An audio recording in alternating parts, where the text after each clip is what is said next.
My mother didn't even lower her voice when she said it. "I know you paid off the $680,000 mortgage, but we're gifting the house to your brother as his graduation present." I was still holding the phone when she added almost cheerfully, "And you're not invited to the party." The room around me went quiet, in that sharp, unreal way, like every year I'd spent saving that house evaporated at once. I turned to my uncle, the only person who knew the truth, and asked, "You want to tell them, or should I?" Because 3 days later, nothing about their big day looked the same. I grew up in a 2-story house on a quiet street in Rochester, the kind of place where neighbors waved from their porches and every season had its own sound. To most people, that house looked steady white, citing a porch light that never quite warmed up curtains my mother loved to iron. But inside there was an order you learned early, or you suffered for it.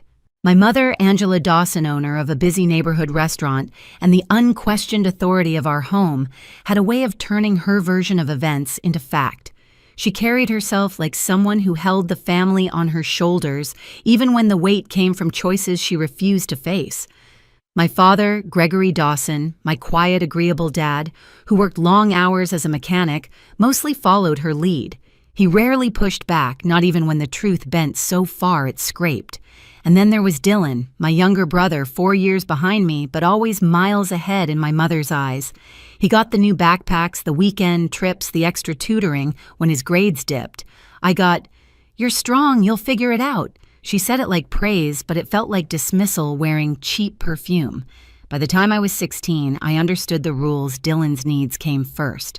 My father stayed neutral, and my mother ran her household like a stage she refused to step down from.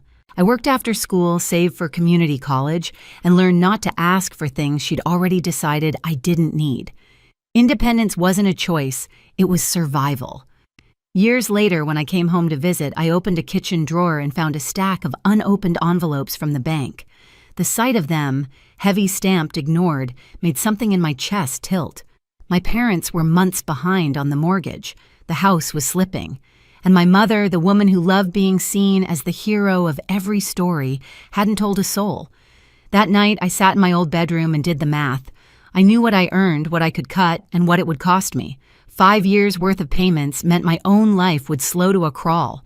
But losing that house would finish them. So I stepped into the space my mother swore she already occupied and carried the weight myself. She never mentioned those payments again, except to take the credit. 3 days after that phone call, I found myself standing under a line of maples at the annual family cookout by Lake Ontario. The air smelled like charcoal and sunscreen, the same mix I'd grown up with. But this year, something in the atmosphere felt tilted, like everyone else had received a script I'd never seen. I spotted Dylan, my younger brother, laughing with a cluster of cousins who already spoke as if the house were his. When he moves in, one of them said he should redo the yard. It's such a great starter home. Starter home? The words landed like gravel in my mouth. Across the picnic tables, my mother Angela stood near the grill, waving her hands as she told a story I'd heard versions of for years. It was brutal keeping the place afloat, she said to Aunt Linda and 2 neighbors. But you know me, I pushed through. I wasn't about to let that house slip away. All I could do was stare at her. The confidence, the convenience, the absolute certainty that everyone would accept her version without blinking. And they did. Heads nodded. Someone patted her shoulder. No one asked who had actually written the checks. My father, Gregory, hovered behind her quiet, as always adding just enough supportive hums to make it seem like he remembered things the same way. I felt my jaw tighten. 5 years of payments had emptied entire seasons of my life, late nights, skipped trips, worn-out shoes, and she stood there spinning a myth polished enough to shine. Then came the real blow. My cousin Nina Lane, who worked with financial files, pulled me aside. She lowered her voice. "Your mom's already trying to move the house into Dylan's name," she whispered. "But there's a problem. The trust your Uncle Edward set up, it's blocking everything. The world sharpened. The trust, the one I barely remembered signing, the one my uncle pushed for just in case." I looked across the field to where Uncle Edward sat at a picnic table watching the crowd with that level, patient expression he wore when he'd already done the math long before anyone else caught on. I walked over the folder I'd brought tucked under my arm. I hadn't planned to use it. I'd brought it the way you bring an umbrella when the sky threatens to split open. When I reached his side, I laid the folder on the table and flipped it open. Payments bills, the trust pages with my name tied to every obligation. Conversations around us quieted one ripple at a time. Edward cleared his throat. "Melody," he murmured, "are you sure I wasn't sure about much?" But I was done disappearing. I turned toward him, my voice low and steady. "You want to tell them I asked, or should I?" His eyes met mine. And that was the moment everything shifted. The night after the cookout, I drove to my parents' house, expecting tension, maybe a clipped conversation at the doorway. I didn't expect the silence that greeted me, a strange, hollow quiet that felt staged. The porch light flickered the way it always had, but when I slipped my key into the lock, it hit metal and refused to turn. I tried again. Nothing. Then the door opened just a few inches, and Dylan, my younger brother, filled the gap. He wasn't smiling. He wasn't apologizing. He just stared at me like I was a problem he'd been warned about. "Mom said you should call first," he muttered. I held up my useless key.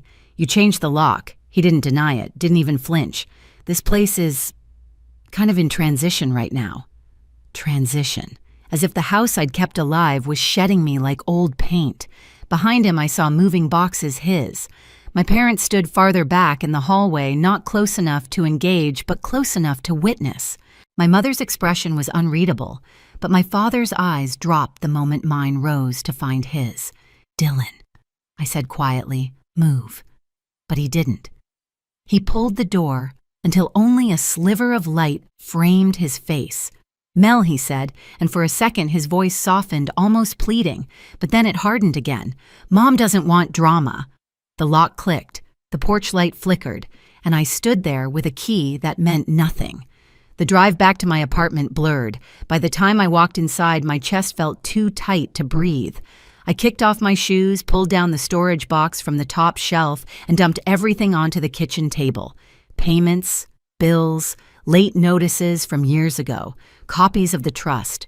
Every receipt I'd kept so I wouldn't forget what I'd sacrificed. 5 years of my life lay in a messy, damning heap. I sat down and pressed my palms to the table's edge. I had never asked for recognition, not once. I had saved the house because it was my family's anchor, the one thing that had survived every argument, every slammed door, every cold shoulder. But now they were rewriting even that. A quiet knock pulled me from my thoughts. When I opened the door, Uncle Edward stood there, hands in his pockets, eyes steady. "You went by the house," he said. Not a question. He'd heard. In a family like mine, news traveled faster than truth. I led him inside, gestured toward the spread of papers. He exhaled long and slow. "Your mother's pushing hard, harder than I expected. Luckily, the trust gives you leverage." "More than leverage, actually." I felt something shift. "What do you mean?" He tapped a clause with his finger. "This line. Your payments don't just tie you to responsibility. They tie you to control." Those words sat deep like a stone dropping into water. The next morning, I took the entire box to Patrick O'Neill, the attorney I'd been referred to. He studied the trust flipping pages with the kind of focus that made the air feel sharper. "Melody," he said, "you're not powerless. If they're trying to transfer the property around you, you have full grounds to stop it." He explained the process step by step: formal filings property, review a temporary block on any transfer. Everything was legal, structured, quiet. Once you file, he said, they won't be able to hide this. I walked out of his office with the paperwork already drafted. Back home, I signed. I submitted. I waited. 3 days, I whispered to myself. 3 days was all it would take. 3 days later, my brother's big day turned into something none of them could control. I drove down their street just as the sun pulled itself over the rooftops, throwing long, pale lines across the pavement. Balloons were tied to the mailbox. Folding tables were already set in the yard, covered with graduation decorations in my mother's favorite colors. From a distance, it looked like a perfect morning, like the version of our family she always tried to sell to the world. But halfway up the driveway, a white city vehicle was parked in front of the porch. 2 officials stood on the steps with clipboards in hand. Martha Reed, our neighbor who lived directly across the street, watched everything from her window. She wouldn't have to say much later. Her eyes had already taken the whole story in. My mother Angela opened the front door wearing a smile meant for guests. The smile broke the second she saw the uniforms. "Is something wrong?" she asked already, bracing her voice. "Ma'am," one of them said, "we're delivering formal notice. This property has an active dispute filed under the trust connected to your home. Due to the terms in that filing, no transfer can proceed until the review is complete." I watched my mother's face freeze, not in fear at first, but in disbelief that someone dared interrupt her script. "There must be a mistake," she insisted. "We're simply gifting the property to our son. It's our home." The official shook his head. "Not according to the trust and the payment records attached to it. The name listed here," he tapped the folder, "holds authority. Not yours."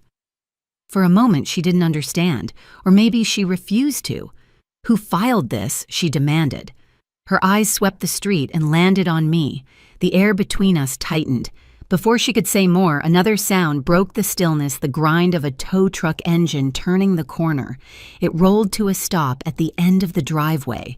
The driver stepped out, checked a clipboard, and called out, "Dylan Dawson." My brother, 24 years old, always cushioned from consequences, came tearing out of the house. "That's me," he said. "But that's my car.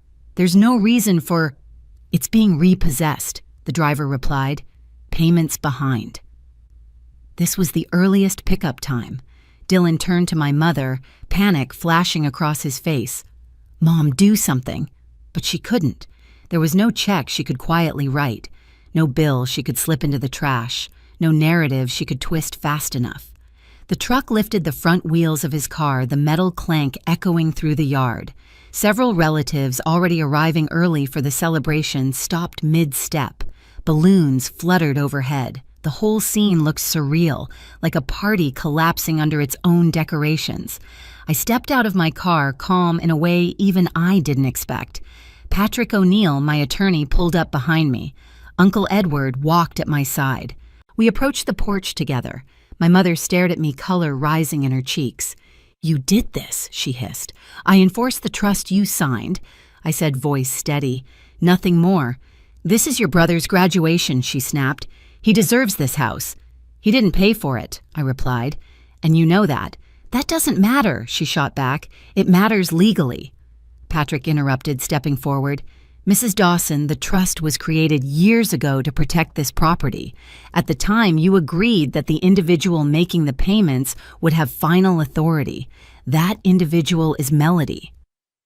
My father, Gregory, slipped onto the porch, rubbing the back of his neck like he wanted to disappear. "Let's just calm down," he muttered. But he wasn't talking to my mother. He was talking to himself. Angela pointed a shaking hand at Patrick. "We didn't mean for that to be permanent. That's not how trust agreements work," Patrick replied gently. "And your attempt to transfer the house behind her back triggered the review." Murmurs spread among relatives, forming a semicircle on the lawn. My cousin Aunt Linda's daughter whispered loudly, "Wait." Melody paid the mortgage. Another cousin frowned. For years, and nobody said anything. My mother's lips were trembling now, not with guilt, but with the realization that her story was slipping. That trust was for emergencies, she insisted. It wasn't supposed to give her control. Uncle Edward took one small step forward, his voice calm but unshakable. "Angela, I set up that trust because you and Gregory were drowning. You signed it willingly, and Melody saved your home. If she hadn't stepped in when she did, the bank would have taken everything." My mother blinked rapidly, anger, panic, and denial fighting for space.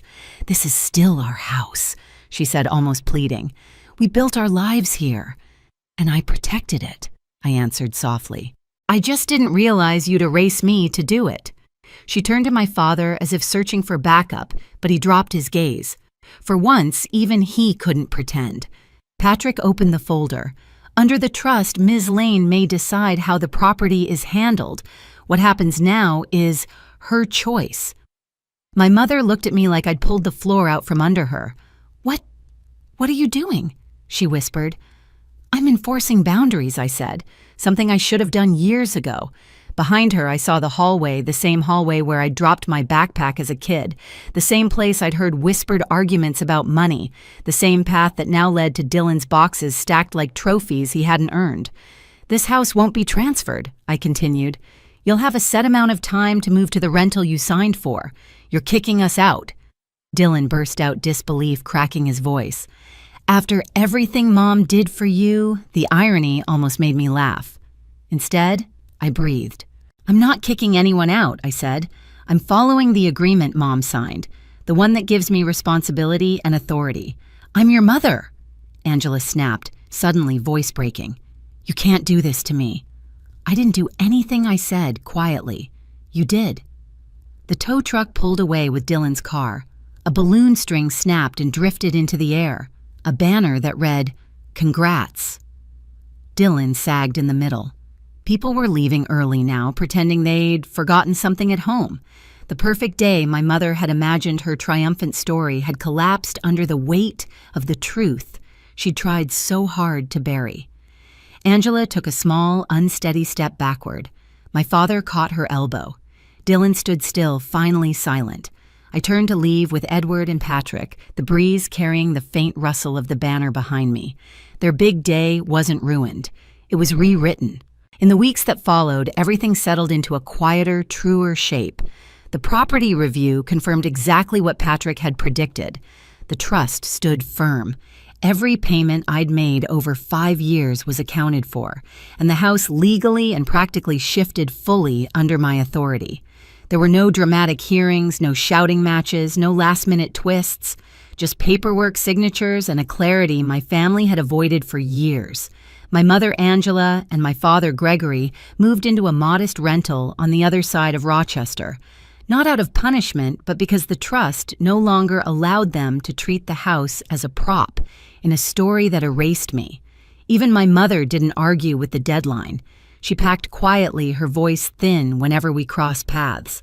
My father kept his head down, helping her carry boxes to the car. Dylan stripped of the house, and the car he'd assumed were waiting for him took a job at a local warehouse. For the first time in his life, people expected things from him he couldn't charm his way out of.